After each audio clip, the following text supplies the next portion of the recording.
রাজধানীর গাবতলীর স্থায়ী পশুর হাটে মঙ্গলবার সকালে এসে হাজির কালো মানিক। ৩.৫ বছর লালন পালন করেছে মেহেরপুরের খামারি জয়নাল। ২৫ মন ওজনের কালো মানিকের দাম চাওয়া হচ্ছে ১৫ লাখ টাকা। তোমার আলহামদুলিল্লাহ গরুটা আমার সুস্থ আছে, তো সমস্যা কি এখানে কারেন্টের লাইন পাইছি না, এই জন্য আমি পাকা দিয়ে বাতাস করে গরুটা টিকে রাখছি। কোরবানির ঈদে সবথেকে বড় হাট এটি। ক্রেতাদের মধ্যে অধিকাংশই দেখছেন, তবে ব্যবসায়ীদের প্রত্যাশা দিন গড়ালে উপস্থিতি বাড়বে। ৩ লাখ টাকা থেকে ৬ লাখ টাকার মধ্যে মিলবে মহিষ। অন্যদিকে ছোট থেকে বড় সাইজের খাসি বিক্রি হচ্ছে কেজি দরে।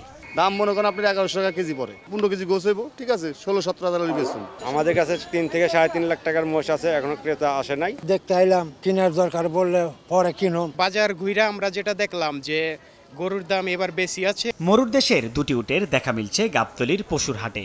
দাম চাওয়া হচ্ছে ৫৬ লাখ টাকা, যা দেখার জন্য ভিড় করছেন অনেকে।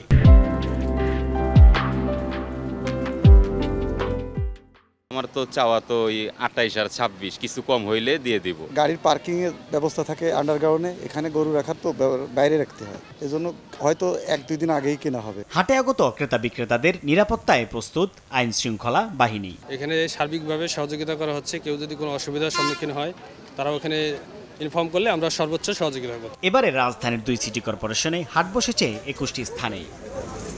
সাইফুল ইসলাম, সময় সংবাদ, ঢাকা।